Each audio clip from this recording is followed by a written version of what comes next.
All right, good morning, traders. Today is September 18th, 2023. My morning SPY pivot is 441.41. Above it, I'm a bull. Below it, I'm a bear. The markets experienced a sharp pullback on Friday. Looking at the IWM, the SPY, QQQ, and FNGU.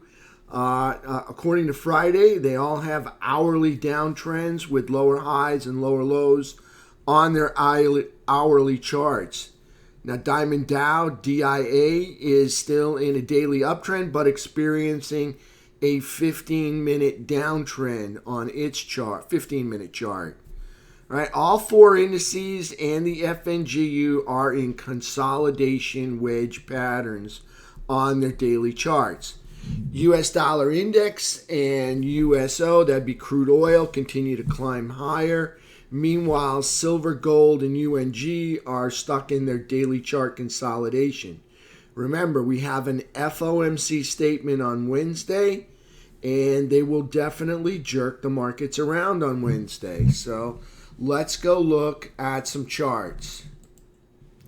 So here we'll take a look at SPY. Blow this up, hit the daily. All right, so here's our daily candle. Notice our daily candle completely breaches the whole candle we had on Thursday, and they move right down to major resistance right here, kind of fading a little bit low. Let's watch this for a possible bearish MMRP. Obviously, the bullish MMRP is over. So now we'll watch this for a bearish MMRP. Now, if the bulls happen to recover over 50% of this move from this high down to this low, we will consider the bullish MMRP possibly back in play. But we're not there yet. So right now we're looking at that as a possible play, but it's way too early to tell. So we have a lower anchored VWAP, which was formed on the 18th of August, and the average for that is 443.52. And then we have a bullish anchored VWAP, which was formed on 7/27 of 2023, and that average price is 446.41. Right now, price is underneath both VWAPs. I have to believe the bears are in charge unless, of course, the bulls can recover this sometime today or tomorrow. It's going to have to be within the next, either today or tomorrow. After that, I got to believe that we're going further down. Let's just see how we react to this uptrend line. Now, this uptrend line, which starts back in 818, all right, we've already hit it one. This is the first hit, the second hit. So this is how the line is created. You take 2 points of interest. Cannot hear anything. All right, good morning, traders. Thank you for being here. Let's go back to my morning picture. All right, in order for that bullish MMRP to be back in play. Other than that, we are looking at a possible bearish MMRP pattern where this would be the igniting bar down, and then we'll look for pause. Of course, we could get continuation. So when we left off Friday, we were looking for follow through in all four indices and the FNGU from Friday's price action. That's where our marching orders were to look for the follow through. So here we have an uptrend, and it's established by these 2 points here. This one made on 818, and then this point here made on 825, August 25th. So we connect those two, and you can see the price action coming out. We have an uptrend here. We will see how price reacts to this uptrend, whether it bounces all the way back up to here or if it's going to fade through it. We'll see what happens. That's SPY. Now we have two anchored VWAPs. First anchored VWAP is volume weighted average price. First anchored VWAP is anchored at 8/18/23. That's August 18th. That's the lower anchored VWAP. And then the other anchored VWAP is located on 7/27. So that would be the high and the low. And if we notice, price action is below both anchored VWAPs. So we're going to give it to the bulls and, we're going to give control of the price to the bears until they can break back up over these two anchored VWAPs. So while we're in the middle, that would be the chop zone. When we're above, we got to believe the bulls are in charge. When we're below, we got to believe the bears are in charge. So the bears are going to be in charge as long as we stay underneath this anchored VWAP. That will probably be my bias. So there's SPY. Big bearish engulfing right there. Just wiped out price. Actually, gapped down under price and then just took out all 6 of these bullish days right through there. So 2 price advancement candles, 2 3-day price advancement candles were wiped out by one igniting move to the downside in SPY. We will be looking for a bounce to possibly happen. It doesn't have to happen, but we'll be looking for a bounce. This will be the third touch. You can usually count on a bounce at the third touch of a trend line. We'll see what happens, especially on a daily trend line. So we'll see what they want to do with this, whether they want to spike it real hard or they just want to follow through and close the day down here. And then if they did that, then we'll have to look for, again, more follow through to the downside, or are they going to pause? So there's SPY. Let's take a look at QQQ. It's probably going to look the same way. All right, so here's QQQ. Bearish engulfing there. Notice the price action is underneath the 17 EMA trend indicator. So we have both the price action and the 3 EMA underneath the 17, while the 8 EMA is about to cross probably sometime today or tomorrow. So there's QQQ. Looking for follow through on QQQ to the downside. We'll see what happens. Now let's take a look at FNGU. Here's FNGU, bearish engulfing. Well, it was already a bearish candle anyways, but just wiped out all of those candles right there. Didn't quite test this low right here. This would be kind of some sort of major support being here at the bottom. So we'll see what happens with FNGU. So FNGU kind of moving down early in the morning here.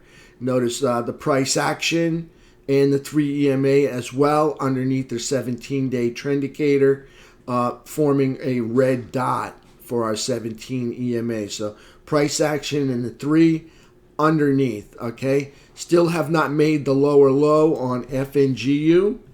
If you notice, no lower low. This is the last low. Haven't made the lower low. They're testing it. Looks like they're going to test it pretty good today. So there's FNGU. Let's go back and look at QQQ. Again, you can see the price action and the 3 underneath the trend indicator. And still have not made a lower low on QQQ. Not a significant lower low. They might have inched it out with pennies, but this is pre-market. Really can't count that. So no lower low yet on QQQ and SPY. Here's our low right here. No lower yet, low yet. Now, of course, they could do it this morning. We'll just see how much lower they want to get here with price action for SPY. Let's go look at IWM now. All right, so here's IWM. Kind of gapped down, traded down, and wiped out, all of this price action over here to the left. So not a good sign for FNGU, but sitting on support right through here. IWM sitting on support right through here. Notice we have a daily downtrend, not quite a daily downtrend, but price is underneath the 17 EMA trend indicator. We haven't got the lower low yet on IWM, so not quite in a downtrend yet, but definitely underneath the 17. So want to be careful with that. Still in this daily uptrend, is still working. They have not breached this low over here yet. So IWM still in a daily uptrend, but underneath the 17, just kind of consolidating here in a wedge pattern. So now let's go take a look at Diamond Dow. So here's Diamond Dow, also still in an uptrend. Notice we have a higher low. Here's our last low. We have a higher low, and we have another higher low. And we'll see if price action is going to take out this higher low here, in which case we would have equal high and a lower low. So Diamond's in a 15-minute downtrend. Here's the 15-minute chart. Here we see price come down, pull up, makes a lower high. Come down, pull up, makes a lower high. So we have lower lows and lower highs on the 15-minute time frame. Now Diamond Dow could breach this high right here, in which case they may start a new 15-minute uptrend. So there's Diamond Dow on the 15-minute chart. Now let's take a look at USO. Here's some crude oil on the daily chart, moving up nicely. Daily bullish trend, higher lows and higher highs on the daily chart. USO just continuing to grind up higher. Everything's bullish with crude oil. That's not going to be good for our economy. So let's take a look at natural gas. Quite the opposite story on natural gas. You can see a big bear flag here, almost a 8-month bear flag going on. And we have, I think I have price channels here somewhere. Yeah. So here is the channel that price is trapped within. And notice we're making lower lows and lower highs on UNG. So we'll see what happens today with UNG. Did have a nice start last week. We had six green days in a row, which was promising. But as you can see, the downtrend slapped it down right away. There's UNG. Now let's take a look at precious metals. So here's silver. Silver in a consolidation wedge. Also in a channel. There's the channel. There's the wedge.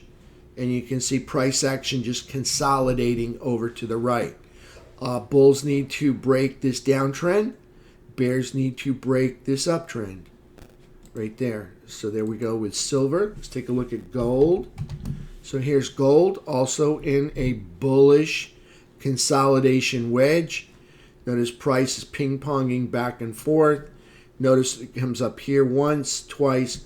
On the third time, it was smacked down. And on the fourth time, it was smacked down. So there's why I like trend lines. You can see as price action comes back to it, you can see that the downtrend line gets smacks price down to the support line. So the bulls have to break this downtrend line, and the bears have to break this support line of 175. So we'll see what happens. Still just lower highs, equal lows here so far. Could be a higher low here starting. We'll see what happens. So there's GLD. Now let's take a look at some economic numbers. First, let's take a look at the dollar. So here's the US dollar index. And this determines how competitive we are going to be in the global stage with goods and services from the United States. Here you can see the dollar is inching higher. It's been on a grind since probably July 18th. It's been on an uptrend and just moving higher and higher and higher. You can see it broke through this minor resistance when it was down here. Then it broke through this major resistance when it was down here. And this would be even more major resistance, and it broke through that. And then it came back and tested this as minor support, and it held. So now it's making higher highs. Now you can see it came back and tested this area right here for minor support, and it held. So it's continuing to make higher highs. Now, as the dollar gets more expensive, it's going to make all of our goods and services more expensive. which makes our markets tighter, and it causes our markets to pull back because we don't have that competitive edge that we had when the dollar is low. That's why the Chinese do so well. They have very cheap currency, and because of that, they can pretty much manufacture anything and everything and sell it to the world. So they have quite an edge by having their currency real cheap. So on the economic calendar, we'll look at that. Nothing really much going on, just some housing market index at 10. And tomorrow we got housing starts and permits at 8:30. The big day is Wednesday. We're going to get petroleum report at 10:30. But the big one we're looking at is the 2 o'clock FOMC announcement. So we'll see what happens there. After the announcement comes a 2:30 presser. So they're going to, I guess, explain why they did what they did, what they're saying they're going to do at 2 p.m. So there you go with the economic calendar. Earnings, not too much, not too many big cap stocks. Nothing today. On Tuesday, let's see what we got for Tuesday. We got AutoZone. That's 47 billion. That's about the biggest one for Tuesday. Wednesday, we got FedEx. That's 63 billion. Not too much. General Mills, 38 billion. Freedom Home, KB Home. And then Thursday this week, we got Darden Restaurants, 18 billion. They're big companies, but not considered big cap. And Friday, we've got 23 billion telecommunications out of Indonesia, and they don't know what time they're going to report. So looks like a lot of foreign countries. Institutions will be reporting on Friday. Right there, you can see they don't even have a time. It's probably going to happen sometime in off hours that is not available to us. So there's the economic calendar, there's the earnings calendar, and then we just took a look at the dollar. Now let's take a look at just a few more products. Let's take a look at SMH. SMH is in that sloppy bull flag right here. Just moving over to the right, consolidating in this wedge. The bears broke this uptrend. And you can see price coming back down to the bottom of the flag on SMH. Good sign. Probably a good time to think about buying a reversal down here on SMH near the bottom of the flag. There's SMH. Take a look at transports. Here's the transports. In a consolidation wedge, you notice here's the move up.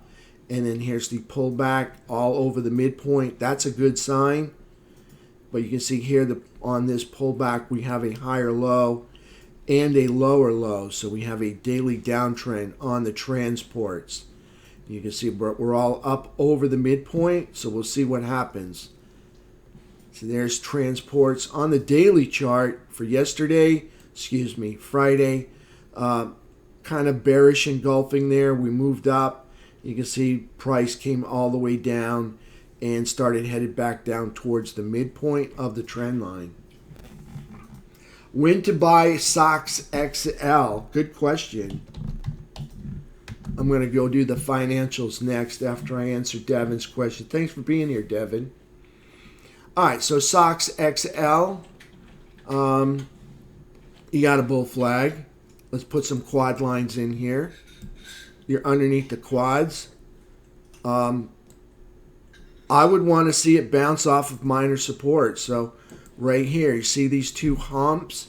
See how price moved up and consolidated right there?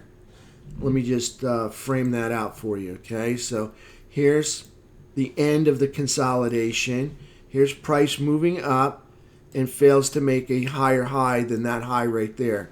So this box right here, this is going to be your consolidation area right through there. So the humps up there, that represents the minor support. And the humps and the valleys of this consolidation represent the major support. So I would want to see price come down and bounce off of minor support. And you can see we did that right there on this day, but we're back here revisiting it again. So I would be looking for an hourly uptrend in SOX XL to develop somewhere over the 17 EMA, okay, over VWAP. I would start to look for it to develop sometime this week, all right? But not until the uptrend is established first. We don't want to anticipate. It very well could come all the way down here and start challenging major support down there, okay? So we don't know yet. We want to see some sign of a reversal in order to get into this. All right, so no time yet. So far, we're still moving down. Yeah, you're welcome, Devin. All right, let's go take a look at XLF. Here's our financials. Financials doing pretty good here. Now, here's the uptrend, and then there was the bearish downtrend. And on the third one, notice how price moved down but did not come all the way down to the uptrend. So making a higher low here, the financials produced a higher high, and they actually broke this downtrend right there. Now, there very well could be another downtrend because that one's broken right here. Okay? So we'll see. Now that that one's broken, this is the one to break next. So the bulls need to break over this downtrend right here and start producing higher highs and higher lows. Nice move on the bulls' part, but it took them about 2.5, 3 weeks to get this done. But they were able to break that downtrend that was existing right there. So the bulls need to break this downtrend, and the bears need to break the midpoint and the uptrend line right there. So there we are with XLF. If we look at Friday's day candle, really not too bad. We gapped down as a bearish engulfing, and then we traded all the way back up almost to the high of the previous day on Thursday. So here we are trading. We gap down, trade all the way back up to the high of Thursday, and then the bears pushed it all the way back. So we'll see what happens today. So now it looks like we're getting a pullback to the trend indicator and possibly to this uptrend line. But you can see there's consolidation because we're no longer making higher highs yet, but we are consolidating in this triangle pattern right through here. All right, so I'm going to take questions.